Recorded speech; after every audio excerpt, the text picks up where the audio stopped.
एक गांव में बिंदिया नाम की लड़की रहती थी। उसके पिताजी नहीं थे और माँ भी बहुत बीमार रहती थी। एक बार उसकी माँ की तबीयत बहुत खराब हो गई। माँ के बीमार होने पर उनकी पड़ोसन विमला जल्दी से डॉक्टर को लेकर आ गई। डॉक्टर ने उसकी माँ से कहा, आपको अपना बहुत ध्यान रखना चाहिए क्योंकि आपका शरीर काफ़ी कमज़ोर हो चुका है। मैं आपको कुछ दवाई देता हूँ, आप रोज़ वक्त से लेते रहना। डॉक्टर ने माँ को सख्त आराम करने की सलाह दी और चला गया। बिंदिया अपनी माँ का पूरी तरह से ध्यान रखने की कोशिश करती। माँ के मन में एक विचार आया कि बिंदिया को अपनी बहन के यहाँ भेज दूँ। उन्हें लगा कि अब उनके जीवन के कितने ही दिन बचे होंगे। उनके बाद बिंदिया का कोई था तो वो थी उनकी बहन। बिंदिया की मौसी शहर में रहती थी और बहुत ही अमीर थी। बिंदिया की माँ ने विमला से कहकर अपनी बहन के लिए एक चिट्ठी भिजवाई। 3 दिन बाद बिंदिया की मौसी आ गई।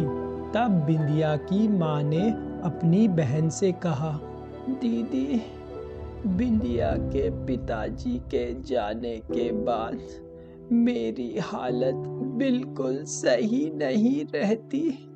अब मुझे लगता है कि मैं कुछ ही दिन की मेहमान हूँ। मेरे बाद अगर कोई बिंदिया का ध्यान रख सकता है तो वो आप हो।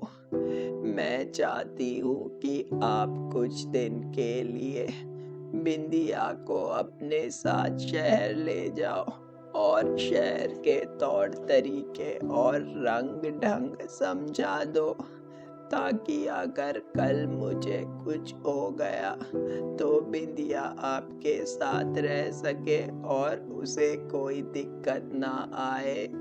बिंदिया की मौसी बोली, तुम चिंता मत करो बहन, मैं बिंदिया का पूरी तरह ख्याल रखूंगी और उसे अपनी बेटी प्रिया की तरह ही रखूंगी। प्रिया के पापा का व्यापार के कारण ज़्यादातर बाहर ही रहना होता है। बिंदिया के आ जाने से घर में रौनक और बढ़ जाएगी और प्रिया और मुझे भी अच्छा लगेगा। अब बिंदिया अपनी मौसी के साथ शहर आ जाती है। बिंदिया के लिए ये सब एकदम नया और अलग था। गांव और शहर में बहुत फर्क था। गांव शहर से बहुत ज़्यादा शांत था। बिंदिया अपनी छोटी बहन प्रिया से मिलती है, जो बहुत ही सुंदर और मॉडर्न सी थी। एक दिन प्रिया के दोस्त घर में आए हुए होते हैं।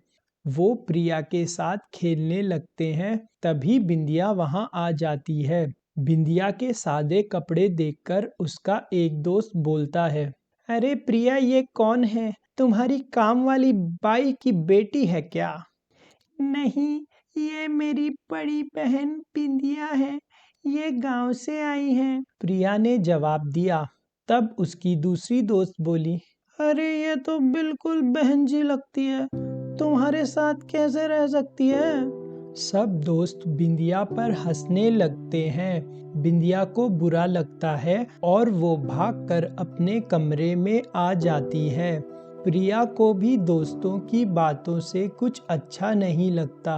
वो बिंदिया के पास जाती है और बोलती है, दीदी, आप मेरे दोस्तों की बातों का बुरा मत मानो, वो बस ऐसे ही बोलते रहते हैं। बिंदिया बोली, अब मैं जैसी दिखती हूँ उसमें मैं क्या कर सकती हूँ? इसमें मेरा क्या दोष है कि मैं ऐसी हूँ? तब प्रिया ने बिंदिया से बोला, आप मेरे साथ चलो दीदी, आपको बिल्कुल अपनी तरह बना दूंगी। फिर प्रिया बिंदिया को ब्यूटी पार्लर ले गई। उसने बिंदिया के बाल कटवाए, फेशियल भी करवाया और अपने नए कपड़े बिंदिया को पहनने के लिए दिए। तुम अपने बाल नहीं कटवाओगी? बिंदिया ने पूछा। नहीं दीदी, मैं अपने बाल 1 साल से बढ़ा रही हूँ। मुझे इनसे बहुत प्यार है। फिर दोनों बहनें घर आ गई। अगले दिन जब प्रिया के दोस्त उसके घर पर खेलने आए तो बिंदिया को देखकर उन्हें यकीन ही नहीं हुआ। वो सब पूछने लगे कि ये लड़की कौन है। फिर प्रिया ने बताया, अरे ये मेरी दीदी ही है जो गांव से आई हैं। अब सब बिंदिया की तरफ आकर्षित हो गए और उससे बात करने लगे। प्रिया से तो जैसे सबका ध्यान ही हट गया। प्रिया का सबसे अच्छा दोस्त कमल भी बिंदिया से बात करने लगा। अब प्रिया को अजीब लगने लगा। उसे बुरा लग रहा था। उसने मन ही मन सोचा, दीदी को मैंने ही ऐसा बनाया है और मुझे इसका श्रेय देने की जगह दीदी मुझसे मेरे दोस्त छीन रही हैं। ये क्या बात हुई? हाँ। अब हर दिन बिंदिया को ज़्यादा लोग पूछते और प्रिया एक कोने में ही रह जाती। अब प्रिया के गुस्से और जलन का कोई ठिकाना ना था। प्रिया ने बिंदिया को मज़ा चखाने की ठान ली। प्रिया बिंदिया के पास गई और उसे एक क्रीम देते हुए बोली, दीदी ये क्रीम लगा लो। इसे लगाकर आप और भी सुंदर हो जाओगी। आपकी त्वचा निखर जाएगी। इसे लगाकर पूरी रात छोड़ देना। बिंदिया अपनी बहन की बात मान गई और उसने क्रीम लगा ली। जब वो सुबह उठी तो उसका पूरा चेहरा काला पड़ गया था। उसे समझ नहीं आ रहा था कि ये कैसे हुआ। उसने मुंह धोया पर कोई फर्क नहीं पड़ा। फिर वो अपनी मौसी के पास गई और रोते हुए उसने मौसी को सारी बात बता दी। मौसी ने क्रीम देखी और डॉक्टर को बुलाया। डॉक्टर ने उसे बताया कि इस क्रीम को बड़े लोग लगाते हैं, ये बच्चों के लिए नहीं है और इसका असर जाने में 3 हफ्ते लगेंगे। बिंदिया ने मौसी को बताया कि ये क्रीम प्रिया ने उसे दी है। अब मौसी ने प्रिया पे बहुत गुस्सा किया। तब प्रिया ने रोते हुए बोला, ये कहाँ से आ गई?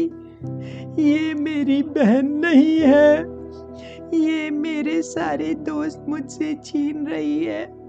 मेरे ही घर में रहकर मेरा ही बुरा चाहती है। निकाल दो इन्हें घर से। बिंदिया को ये सुनकर बहुत बुरा लगा।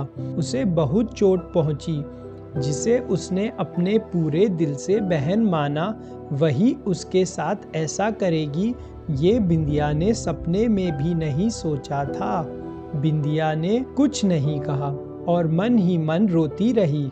जब रात हुई तो बिंदिया को ये ख्याल आया, मैं चली जाऊंगी यहाँ से, लेकिन चुपचाप नहीं। मुझे मेरे अपमान का जवाब देना होगा, वरना ये शहर के लोग समझेंगे कि मैं गांव की सीधी सादी लड़की हूँ और अपने लिए लड़ना भी नहीं जानती। मौसी तो अच्छी है, लेकिन प्रिया को सबक सिखाना ज़रूरी है ताकि वो किसी और के साथ कभी ऐसा ना कर पाए। बिंदिया प्रिया के कमरे में गई और कैंची से उसकी लंबी चोटी काट दी। फिर बिंदिया ने सुबह होते ही अपना सामान उठाया और सबके उठने से पहले ही घर से चली गई। बिंदिया ने बस पकड़ी और अपने गांव आ गई। बिंदिया को देखकर उसकी माँ बहुत खुश हुई क्योंकि वो उसे बहुत याद करती थी। अब माँ और बिंदिया वापस से साथ रहने लगे।